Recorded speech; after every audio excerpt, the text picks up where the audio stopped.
Hi, welcome to the latest episode of, what is it? The Wellbeing Show. That's it. I'd forget my own. Seriously, I'm losing the plot, people. I'm Noel. I'm your host, as usual. We've got a great guest on today, Nigel Grimes, who's joining us to talk about breath work and his journey into the use of breath work. We had a bit of a pre-show chat, very interesting personal history, which we'll get into, similar to me as to how I discovered the importance of breathing. If you have any questions, folks, remember this is a pre-record, but you're welcome to reach out to me and I can pass on any questions to Nigel. I'm sure he'd be happy to get in touch with you, or you get in touch with him directly. You'll get all the details about how to contact him at the end of the show. That's enough of that from me. Hi, Nigel. Welcome. Are you? Hi, Noel. Hi, everyone. Somewhere by that background, or is it? No, it's a beautiful background of the Surrey Hills that I use sometimes when I'm particularly on like talking about forest bathing or breathing. Yeah, just kind of nice, calm, beautiful background. It is amazing. I saw a picture yesterday on TikTok. I'm a bit of a TikTok person, and it was some bloke had planted some trees, and one set of the trees were changed a different color. The leaves changed a different color during autumn at a different time, and he planted that grove of trees amongst all these other really bright green trees in the shape of a smiley face. So cool. Hey. So every autumn he has this huge smiley face copse of trees. Oh, that's brilliant. Very creative. Yeah, no, that says it all, what nature brings to us. Yeah. Genius. Do you know what I mean? So that really is inspiring. And nature, I don't need to tell you this, but nature produces a thing called biophilic effect, which is really helpful for us. Yeah. Health and well-being. I don't know if you knew this, but just for people to understand this stuff, if you build a park in an inner city area, just an ordinary park, around the perimeter of that park, violent crime will drop by 20%.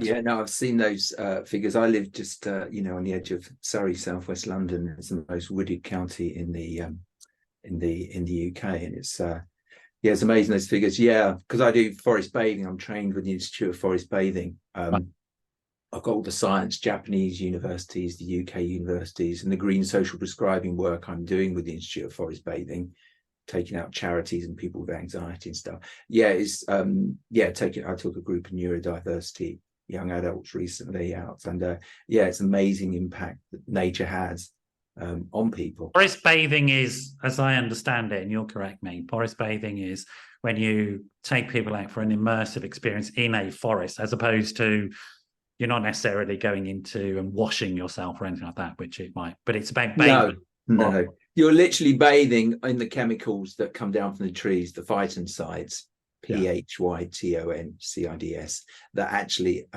help boost your immune system. Plus, you get all the other advantages that you've touched on, of lowering your heart rate, rebalancing your blood pressure, etc., etc. And it's just spending mindful time in nature and using our senses, our eyes, our ears, our nose, and just really turning up the dial on those while we're there. Amazing impact. It's really interesting that with the brain studies that have been done, the fMRI studies that have been done, that show that contact with nature activates similar areas of the brain that are activated during mindful meditation. And there's research that says mindfulness in nature takes it up a notch again. There's some, I think it's Derby or Exeter universities released something last year that I knew that the research taken place. I haven't got the results. So is it showing another boost if you? Yes, it is. Yeah, there's another like 30-40% kind of uplift from being mindful in nature. Where with mindfulness is that it's not only makes you feel nice, but actually improves your physical health in significant ways, and also improves your immune system. So because of its impact upon your DNA, it changes the end of your DNA strands called the telomeres. The telomeres, yeah, exactly. It stops the fraying, lengthens them. As we know, that's one of the key things. So the green social prescribing looked at nature, it looked at cold water immersion. I had a a peer colleague who takes people out into cold water. Obviously, you've got to manage it and be healthy, the same as anything else. So I'm going to say, I said to Nigel before, I'm really interested in this field as a psychotherapist. It's a fascinating field for me, and the whole field of social prescribing. So folks that don't know what social prescribing is, in the NHS now, if you go and see your GP, instead of medication, they can prescribe you activities. An example, for example, was when I was I was in a fitness class just before this. And the way I got into fitness was going to see my GP, I don't know, 7 years ago, 8 years ago. Was grossly overweight, unfit, unhappy, and all this sort of stuff. And rather than give me antidepressants, the GP prescribed me a year's worth at my local gym. And they had a special program there for people like me. It might have been longer than 8 years ago. And I mean, I've been on and off antidepressants and medication and stuff like that for years and years and years, because I had a tough childhood and all that stuff. But so I then went to this gym and started then a lifelong commitment to my health and well-being. No longer use medication, healthier, slimmer, etc., can do stuff. It's been a long journey, but it's a lifelong commitment. And that's part of what's called social prescribing. It's also, for folks that don't know, so really good for things like depression, anxiety. They'll send you to activity-based groups, not necessarily a gym, but you can join walking groups. And also you can join some of the activities that Nigel does. And you would get these via your GP, which is extraordinary to think about. Absolutely extraordinary to think about that we have those things. So let's go back. I mean, we've jumped into a fascinating, I find it fascinating, but let's go back a little bit and give a context. So how did you, tell us about you, Nigel? Where do you come from? Your background, your childhood, you growing up? Yeah, I still live where I was born. I'm kind of in the slightly more affluent side of Kingston that I was born. So I've got a relatively humble background. Lived in a crowded house where there was lots of pressures, financial, etc.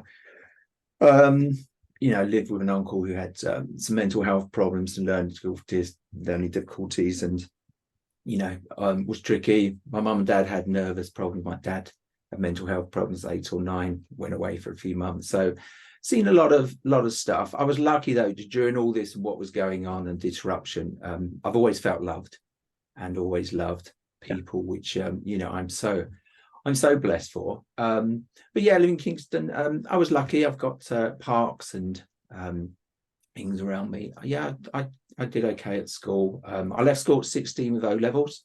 Yeah. Winter of discontents, late 70s, late 70s. Wanted to be a sports teacher. People were marching. There were no jobs for teachers. So I left with my O levels. Got into local post. It was Post Office or bank. It was a career in those days. So I joined. But I was always really interested in sport and biology. Biology is my favourite lesson. And funny enough, I've come around to now, and I always loved being outside. In those days, I was out playing football, cricket on my bike, climbing trees, organising running races, what have you. So I was always loved outdoor. And my career went on. I met my wife when I moved to London to try and progress my career, because it was a local level, was dead man's shoes. So you're waiting seniority. So I got a bit bored with my job, even though it was easy, and we got Wednesdays afternoon to play around the country for the Post Office football team. It was all a bit, it was getting a bit dull, to be honest with you.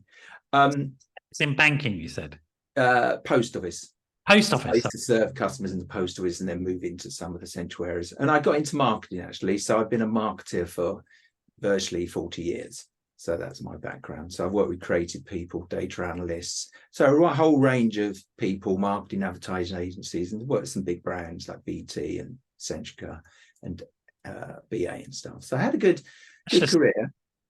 With that level of enterprise level companies, they want blood out of a stone when it comes to marketing agencies. Yeah, they do. And having been on the agency side as well, I kind of could see both sides of it. So I had clients who were very demanding, and then I was demanding, but I'd like to think I was always fair. So, you know, I didn't give false deadlines or put pressure on people, which I think's fair, because people got lives as well, and children, just because they're suppliers to you or working for you. But that's how I tend to work. And yeah, everything was going swimmingly. We adopted sorry. I'm being in there, I don't know where you weren't a frontline postie, but you were in an office. I was serving customers. Yeah, I was serving customers in the counter. So I'd be serving pensioners on a Thursday morning. They'd be queuing outside the door and stuff. And then the Friday would be all the unemployed coming in for their checks, and including I was serving the Boomtown Rats at one point before they made it big. Pensioners used to be called twirlies on the buses. Did they? Yeah, they twirlies. They'd go to the bus and they'd say, "Am I too early?" Oh yeah, I get that. Yeah, because they're out there at 8:30. You're turning up for work, and there's a big queue. That's right.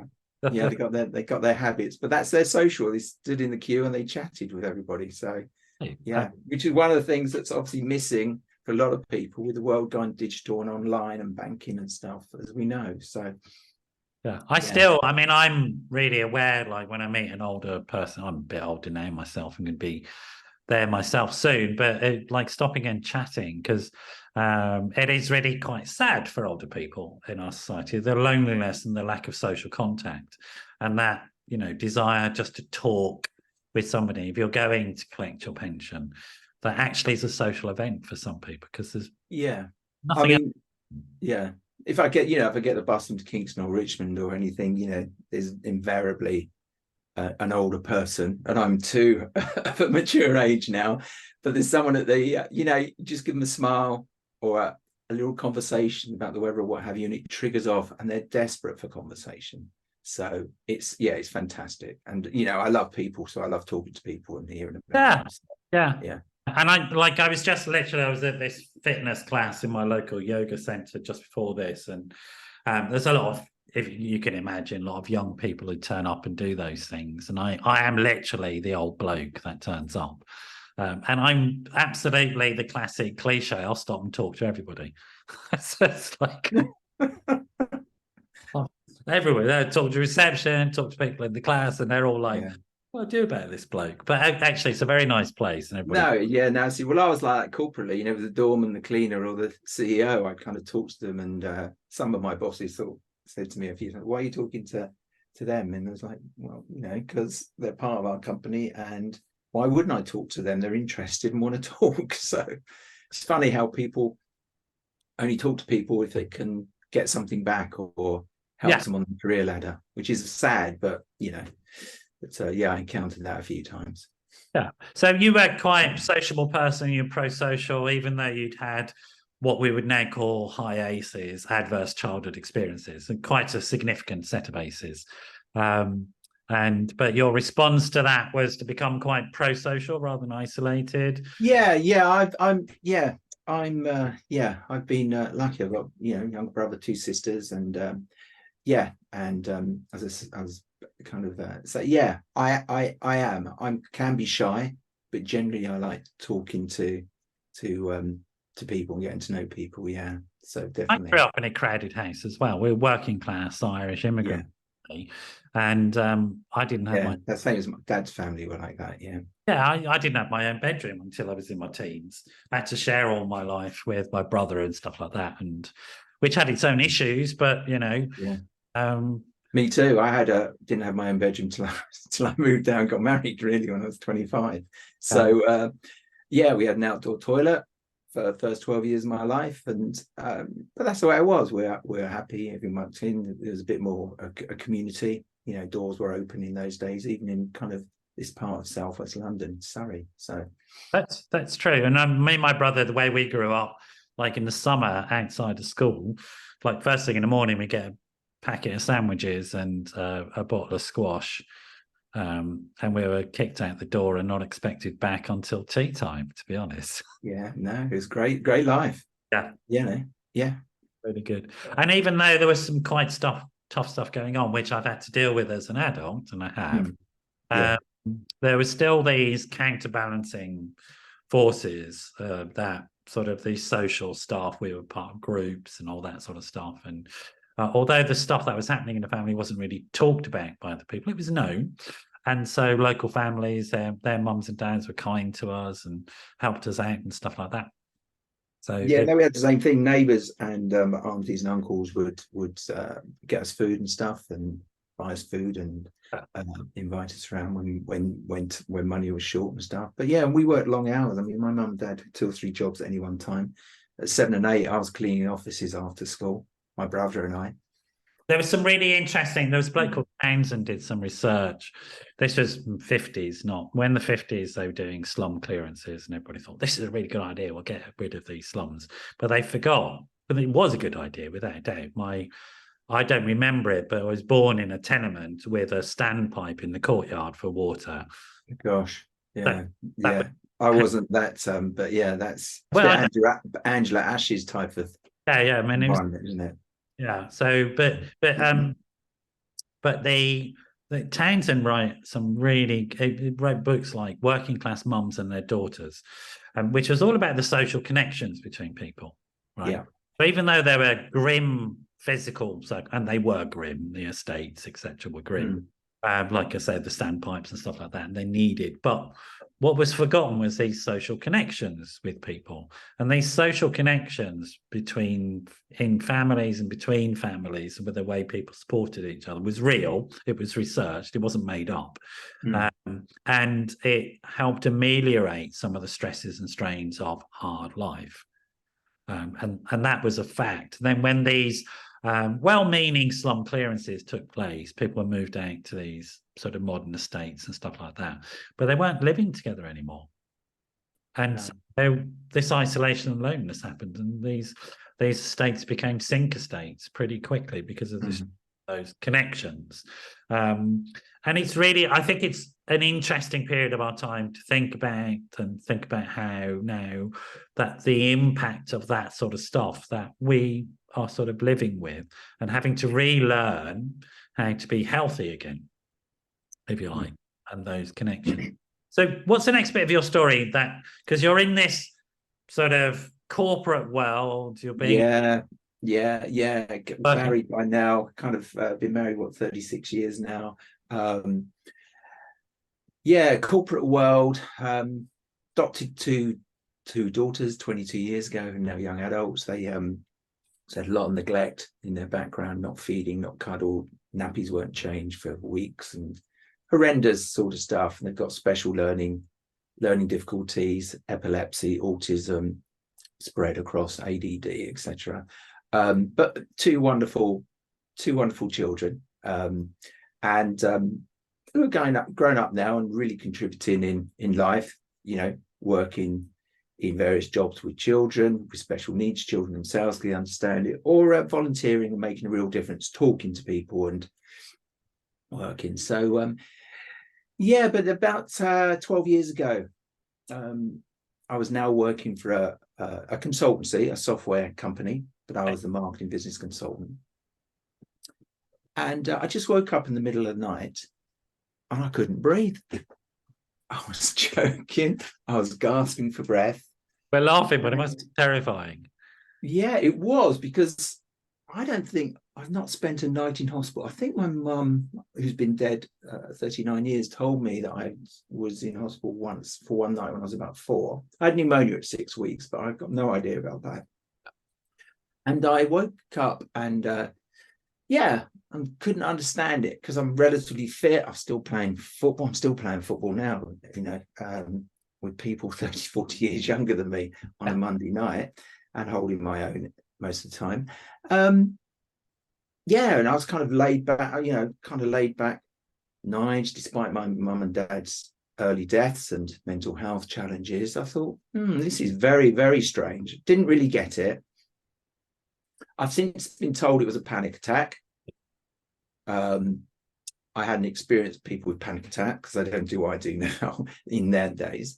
I kind of put it down to a couple of things. The girls have been with us about 10 or 11 years. They were just becoming teenagers, all their attachment orders, all their psychological stuff. And we'd done lots of therapy with them, and we'd learned to do the play therapy. So, you know, as I say, they're amazing.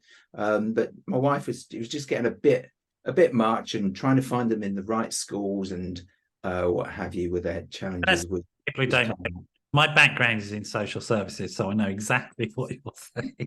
The hoops that you have to jump through to adopt children are quite correctly are difficult. Oh, absolutely. Oh my gosh, yeah, because people go in it, as we know, for the most awful reasons. Yeah. It's a really, really stressful process, without a doubt. Overly bureaucratic and difficult and challenging. Yeah. And we met the birth family and stuff. Yeah, you kind of just want to pick them all up and take them, look after them in a way. But you know, anyway, some stuff. Yeah, no, exactly. What you're talking, it's like it's a slow bureaucratic grinding machine that is tough. I mean, it really is. So well done for you for getting through. Oh yeah, no, thank you. Well, you learn a lot about yourself, you see, because the process we went in, there's lots of interviews with us, our relationship, our childhood and stuff. And then you realize actually just what you've done and how resilient you are. Yeah, right. And you think, oh, you know, because I've always loved kids. I mean, my mum was one of 10. She was the youngest. So we lived at home in this crowded house. But I had 16 cousins on that side. I didn't see many on my dad's side. I had only met my dad's family because he had his dad didn't treat him very well. Irish background as part of something he's treating bad. And my dad's mum died at 2, and then his dad married her sister, which is all a bit strange, and she committed suicide after I'd met her the second time. So it's all very strange, but you realize how that shapes you and how much you appreciate life and those times you did have relationships. It's making 22 years with my mum versus somebody who's got 60 years with their mum who maybe doesn't get on with their mum. It's like, you know, worth its weight in gold. And I'm blessed, and I'm not judging any mums or people. You know, relationships are tricky, but I was blessed. So yeah, so the whole process was tricky, teenage years, and I was at work, and I'd been in this company about 18 months, and I'd been in quite a nice couple of teams, and I got transferred to another team. And all this team wanted to do was sell more kit and software to the clients. Yeah. And I was going, the client doesn't need this. My job is to help the client get the most out of what they have. So anyways, all these pressures, and they were making up stories on me and another consultant about not supporting them. So I just think it just got a bit much. One of my nephews kind of tried to commit, you know, was suicidal and stuff. And I was always trying to kind of glue it together, if you like. And I want everyone to be happy like me. But I realize actually you can take a horse to water, but you know, and you learn this more and more now. I'm a life coach and do what I do. You can help people to an extent, but it's got to come from within. So it's helping people find within what drives their generation, what drives them getting up in the morning, and purpose, and what's their heart's desire. So yeah, at the time though, I was thinking, I can help everybody, forget about myself. Right. And which is an interesting point. I mean, it's making me think about when I trained first as a therapist, you have to tell your life story as part of the training, or you did on the course I did. And I remember telling people my life story, and people starting to cry. So what are you crying about? You know what I mean? And they were like, it's terrible. Yeah, absolutely. You know what I mean? But I was like, well, no, it isn't terrible, but actually it is, and it isn't. And I really get what you're saying. But there's a difference. I don't know if you think about this. There's a difference between having this great survival skills and being able to push on through and get things done and, you know, get through. And then there's a difference between that and having a great thriving in life and embracing and enjoying and growing and developing. And I wonder where you were at that point, would you say? I was just trying to get through and hold it together, but I wasn't really down. I'm generally an optimistic, happy personality. So actually, I've always felt whatever life throws at me, and I'm not a great thinker in terms of, or a particular worrier. So I know, you know, there are people who worry and are looking, what if, and looking at every scenario and trying to plan. But I can honestly say, I'm not that clever enough to think of all these scenarios and what to plan. When I get to the bridge, then I'll think, well, how the hell am I going to go over this bridge, or am I going to go over this river? But I've always got support. Yeah, I've known. It's a great place to be. But it's interesting, I think, is also thinking about this thing that, you know, we can develop great ways of managing stuff, but that doesn't mean we can't learn new stuff to add into it. Absolutely. I think there is a thing that I come across. I don't know if you come across this as well. When I'm trying to get people to learn new skills, which is what you teach people, is I want to get across to people that doesn't mean I'm taking stuff away from you. No. I'm giving you something else, then you can keep everything else. You can keep who you are and the amazing stuff that you've done and your amazing survivability skills. But here's a few extra things that will make it a bit easier for you, to be honest. Yeah, you just give people tools and techniques. Right. Yeah. Right. And remind them what they've already got, their skills, and, you know, the people's lives. You know, we're talking about our lives, but some people's lives and what they go through. And obviously, you know, I'm not undermining yours or anyone else's life, but it's just amazing how people do, and even people who think they've had, you know, relatively easy lives, not much grief, not much this, they've all got things that have happened to them that have made them who they are and stronger, and, you know. Which is, I think, a really interesting point, because there is there's a risk in this field, in our fields, of getting too obsessed with the heroic survivor. It's not about that. I mean, actually, I think it's about quality of life, and it's about improving quality of life, whoever you are and whatever background that you come from. And there's some pretty straightforward ways of doing it. So you have this thing called, which we now know is called a panic attack. You didn't. Yeah. What did you do about it? What was your... I kind of went to the doctor. Doctor sent me some tests. I've got a really low resting heart rate. I've got a really good blood pressure. So he said, it's not those. It's not this. It's not that. I can't really help you. A set of beta blockers, which is normally what they'd give to somebody. Well, he didn't offer me drug, actually. I wouldn't have taken anyway. And yeah, it's not judging, but at the time I thought to myself, okay, what can I do? And it's funny, 2 o'clock in the morning, one of these nights I wasn't sleeping, getting up every 20 minutes. And I Googled, as you do, and I found this breathing method called Buteyko, who's a Russian Ukrainian, without getting too political, in the 40s and 50s. And he kind of worked in a hospital, and he kind of worked out one day that everyone who was really ill was breathing through the mouth. Yeah. Which is interesting. If you see animals, and most mammals just breathe through their nose, and I'll talk a bit more about that. But an animal in pain or discomfort will also breathe through the mouth. Yeah. And so he kind of looked into this and discovered that actually nasal breathing and diaphragmatic breathing makes a difference. And, you know, it's worldwide now. And I trained with the Buteyko International Clinic, and I went to learn Buteyko at the time to help fix myself. So I saw this, and there was a course in Pimlico the week after starting. So I went there, and I'd obviously got into bad breathing because I was panicking. Whereas before that, I think my breathing's been okay, apart from when, generally. It was just amazing. I felt better within, you know, the exercises were quite hardcore, but I was desperate. I couldn't speak, I couldn't present, I had to cancel conferences, phone calls. Energy was going.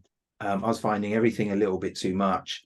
You know, if one of the girls kicked off or something, it was like I'd always have to remove myself because I couldn't cope. And I got better so much quick. And then within 6 weeks, I did that. And I also, interestingly, each day there's a little nature reserve at the end of the road. I used to walk down there with my Bernese mountain dog and sit under the tree every afternoon and practice the meditation I'd learned and the breathing exercises. And that combination of breathing and being in nature fixed me, honestly, within kind of 6 to 8 weeks. Without doubting. I don't do this often. I was running around Richmond Park, 8 miles, feeling great, just breathing through the nose. I'd reset all my breathing. I'm just a new man. So let's look at those elements, because I think all those elements are really important. So you're learning new skills, you're help seeking. So you know you've got a problem. You don't get the help you want initially. You don't let that put you off. You keep searching for the help. You find something, you try it out.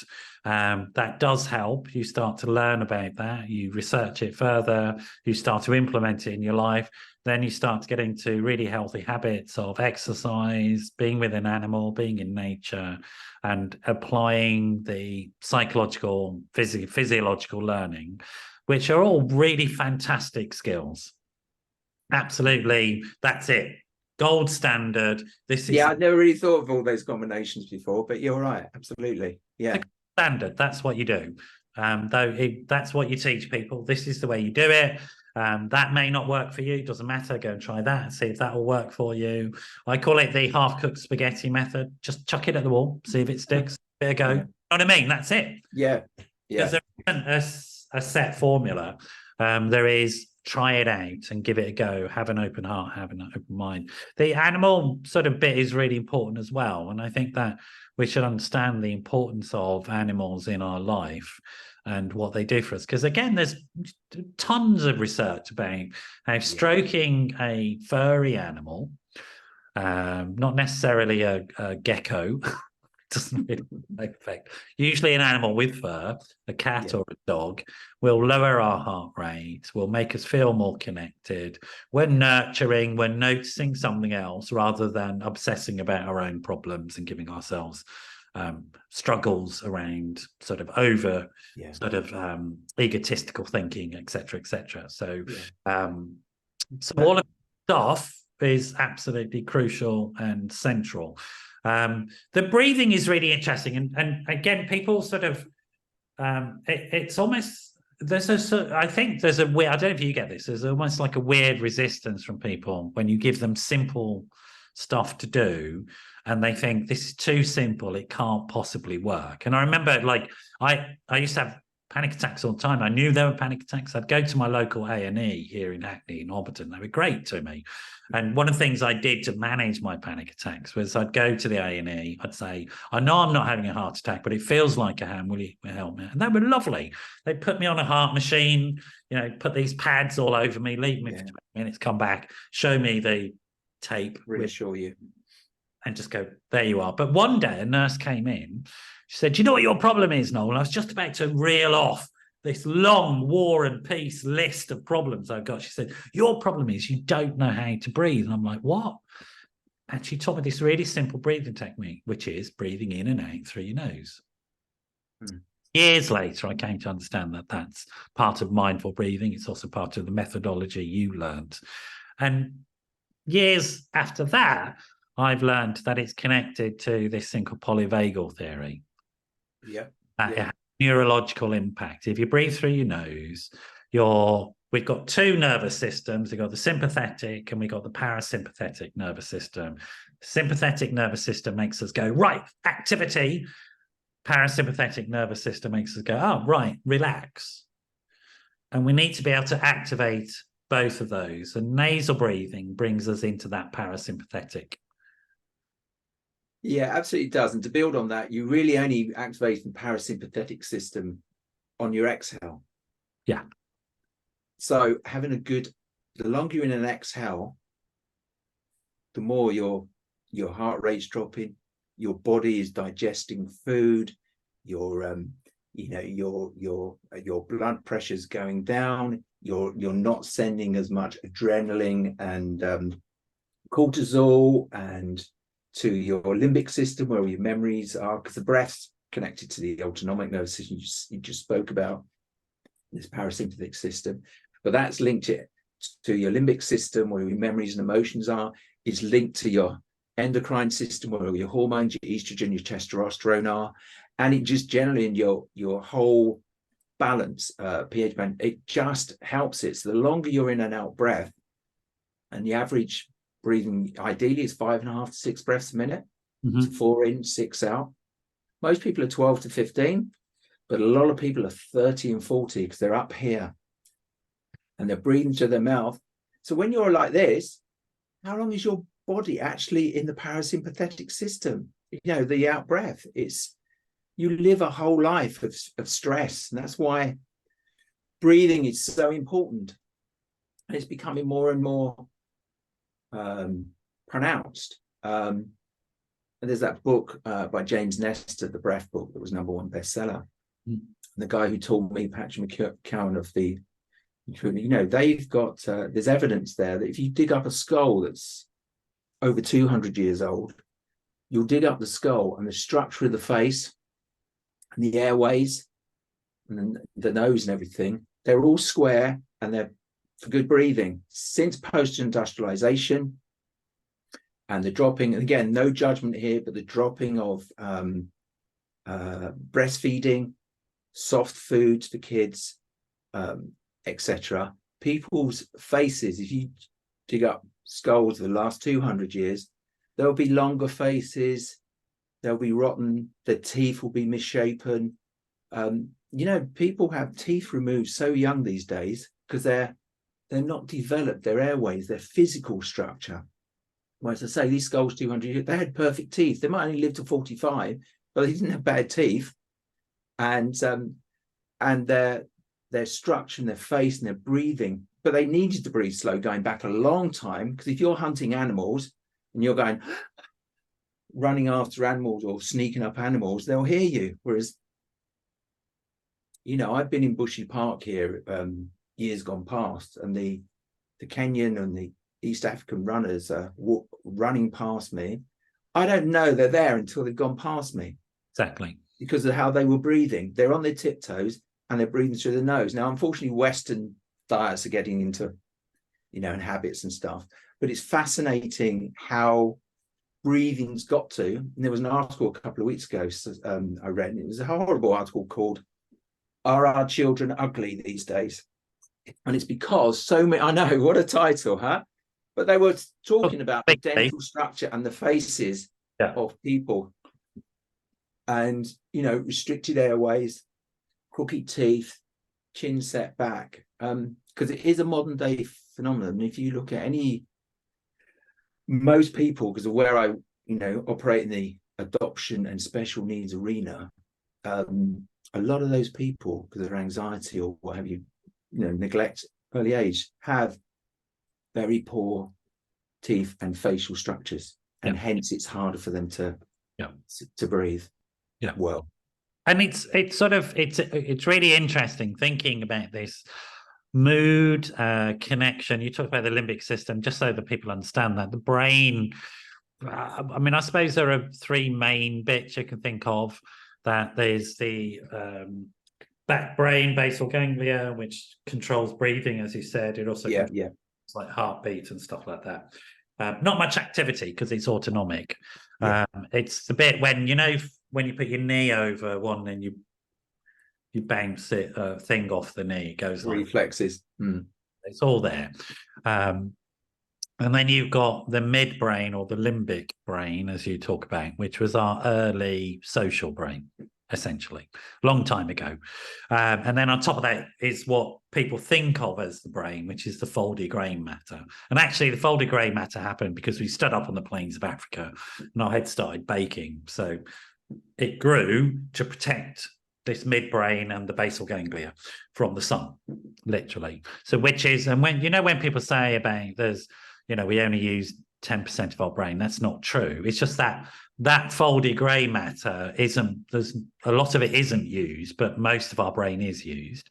And in the foldy grey matter, the bits that we think are important and we experience as important is the frontal lobes and prefrontal lobes, which has got our personality and higher functioning and stuff like that. Now, the point about the brain, which is what we're discussing here, is that it wasn't designed by Steve Jobs. So it's not integrated. It has grown up over a long period of time, and it has a pretty complex way of interacting the various levels. And they have distinct functions and distinct functionality.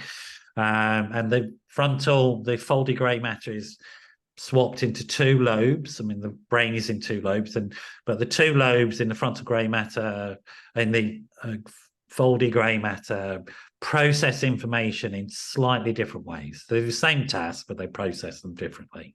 And so this breathing stuff that we're talking about, the mindful stuff, is one lobe, and the other lobe is the one that dominates Western thinking. predominantly left lobe, but it depends on whether you're right or left-handed. So if we think about left lobe thinking, is all about drilling down into problems, getting more and more complex problems, intellectual solutions, technology, stuff like that. Whereas right brain is moving into bigger picture, creative, making links between stuff as opposed to drilling down into. So roughly thinking. Is partly why sort of doing things like this, breathing, mindfulness, etc., is very healthy for us from a neurological perspective, because it is shifting our thinking as well and the way we perceive and view the world, which is really important to understand, I think, for people, that this physiological stuff is happening, but actually it's giving us a completely different take on our lives, because we're shifting into another hemisphere, and that hemisphere processes information in a very, very different way. And we need both those forms of processing. So if we think about sleep, and I know you're going to talk about sleep. So when we sleep, what happens is that information is shifted from one hemisphere to another. And so that the information from that day is processed by both hemispheres. They both get a say in it, and then it's catalogued. And categorized and catalogued, really. And that's really important, that process. And trauma, for example, stops that process, and which is why the gold standard treatment for trauma, EMDR, is literally by not bipolar, but that's an illness. By hemispheric switching. So tap yourself there, tap yourself there, tap yourself there while you tell me about a trauma memory, and then you're activating both lobes. So this is the big picture, and people need to understand that there's a real science behind this stuff. Okay, and you're beginning to learn. So coming back to your story, Nigel. So go on this training course, fantastic. You learn these new healthier habits, which is nature, animals, breathing, exercise, right? And you're combining, you're just noticing, oh, this makes me feel good. What was the next step for you in terms of what next step for me was I was so fascinated and thrilled by the results of the breathing, particularly, that I thought, gosh, I need to tell people about this. So I did a mini training course. I set up the company, the Breathing Studio, but 11 years ago, talking to people about breathing. It's still tricky these days. People didn't really kind of get it, want to engage, to be honest with you. And some of my mates from my early background. Weirdo. Who is this weirdo? Yeah. And some of my mates from my, earlier life from school and stuff, to my bring, they kind of still think I'm a bit left field and a bit weird, but as they're maturing and things happen in their life, they're starting to get a bit more, that's interesting, or kind of even thinking about spiritual things, really. But they're just but at the time, so it was like, so I'd see the odd person, at weekends or friends, but I went back into my marketing role, which was interesting to talk about left and right, because I'm a bit of a hybrid, really. I kind of love statistics, so I'll get an A in statistics, and analytical. So I work with data analysts in my previous marketing roles, but I've got lots of friends who are creative art directors and stuff as well. And I'm kind of like judge creative as well as ask questions of data. So I think my good breathing over the years has helped me with that. Some people might say I'm a jack of all trades, master of none, but I actually got lots of, so I can speak to lots of people, technical people, as well as creative people, data analysts, people who are kind of on the spectrum, don't want to socially interact. I've been very, very lucky, which really helps me in my job now, actually, because you get a wide range of people. But anyway, I was, so I went back into marketing, but I think I then did a mindfulness and meditation course. With a guy called Sandy Newbigin. And that, again, I learned about the mind and body connection and kind of semi NLP stuff. NLP, neuro. I noticed when I was, you don't know, NLP is neuro-linguistic program, which is a form of coaching, if you like. Thank you. Thank you for these terminologies I use. But I noticed, even as I was practicing and starting to lead meditations, that lots of people, although they came on week after week after week on some of the meditations people left, I was noticing people couldn't access it. Mm. People who were poor breathing or anxious, are they supposed to help them? Because they were, I then started to realize, actually, that some of these people I meditate, I've got to go back and teach them about breathing. Because then when I teach them to breathe well and practice, and it is all rewiring, as you said, the measure of the brain, CO2 and oxygen receptors are in there, getting that connection from the nose, the diaphragm, the lungs, just rewiring, the brain, the neuroplasticity of the brain.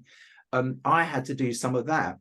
And then as I go through my work with breathing, I then get so far with people and then realize they can't access it because there's something else in there, a trauma they're not even aware of. Exactly. So I get people who I spend a few weeks with, and I said, there's something else in there. No. And I do a little exercise. 2 clients I found nearly drowned and they'd forgotten about it. Yeah. And then I had a lady who was 43 who went back to her birth. I mean, I'm no psychoanalyst, psychiatrist. I was just saying, so tell me, so when do you think? And then she suddenly went, I think when I was born, my mum was at home panicking. She thought she was going to die. I thought I was going to die. And she just told me this amazing story in front of me. And she got it out, realized, refocused it, moved it, and thought, well, actually, I survived. My mum survived.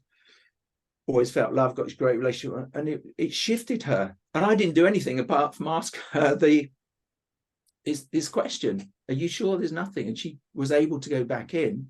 And then she breathes. Funny enough, she does equine therapy. We were talking about animals earlier. That's one of her things. So she, my daughters have spent time with horses, and it makes a huge difference to their stuff. So all this stuff was going on, and then at the start of the pandemic, to fast forward a bit, I thought, well, I'm going to redo this breathing, go to the next level. I went on a forest bathing session, which is a great session in the Institute of Forest. My wife bought it for me as an anniversary present. Nice. To go to Kew Gardens. We spent some time in nature, and as I was doing it, I was thinking, this is what I do.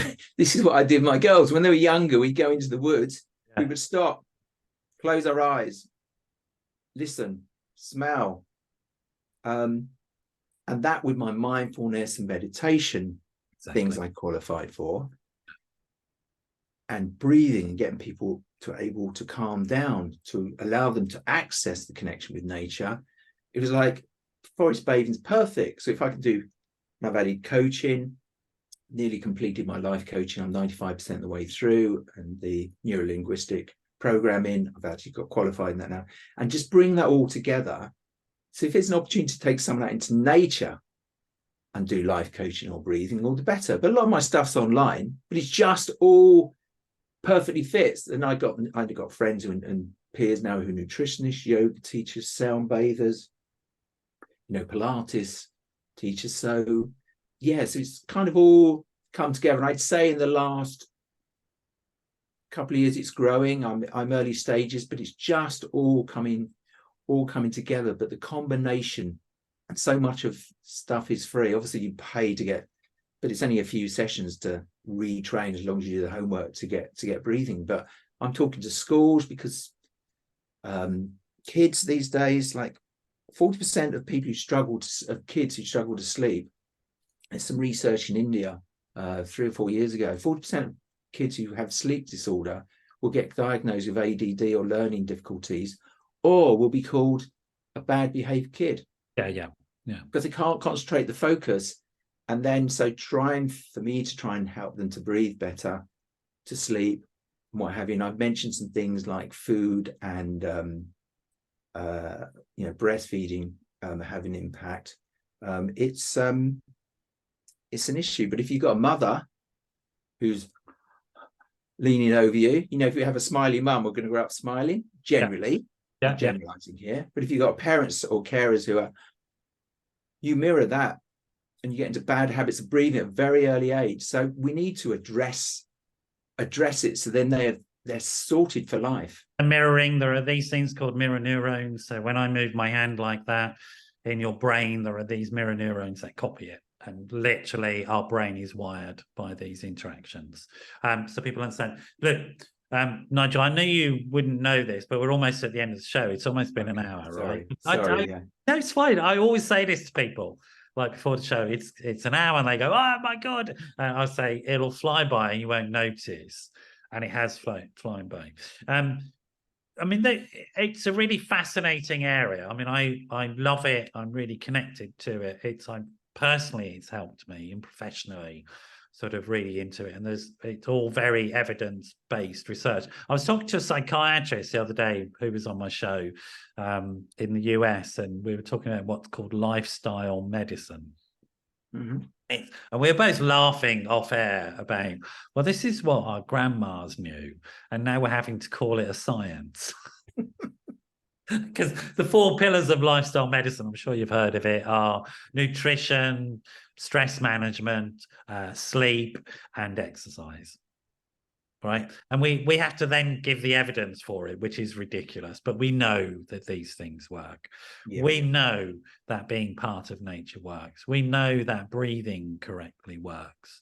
We know that having social connections with people works. We know that focusing on health and well-being rather than other stuff works. We know that being a balanced person who uses both hemispheres of the brain, who can do numbers and paint, is a healthier person. We know this stuff. We already knew it, right? And it is just about reasserting that. And I think what you said right at the beginning about reminding people, you've got this, and here's the justification for it. We'll do the research, we'll find the evidence for you, but you've got this. This is just about doing your life in a better way. Not about, and I'm a psychotherapist and I'm saying this, not about going and uncovering loads of shit. There are some people who need to do that without doubt. Yeah. An expert to help them, like me or my team or whatever. Most people don't need that. They need just reassurance. So here's a bunch of tools about living a healthy life that's going to work. And you've got those tools for people, which is amazing. And I love the fact that you've learned it sort of, if you like, by meeting, as you said, right, I don't think about the bridge coming up. I get to it and I go, how do I get across? Cool. It's such a good way of doing shit. It really is. And then you found stuff, and because you found it, like, you can share it as a fellow traveler, which is really important, I think. Yeah, no, it's true. Thank you. Yeah. So we are at the end. I want to make sure that we cover how people get hold of you, what your services are. So let's start doing that bit of the conversation. So first of all, website, social media, what's all that? Tell me about it. Yeah. At the moment, so I've got Nigel Grimes Wellbeing as a company, but I haven't got a group website because I've organically grown. So I started with breathing. So there's thebreathingstudio.com. It's really beautiful. And then I had, and then I've got, in terms of the forest bathing, I've got connectwiththeforest.com. Let me look at that. Connect with the Forest.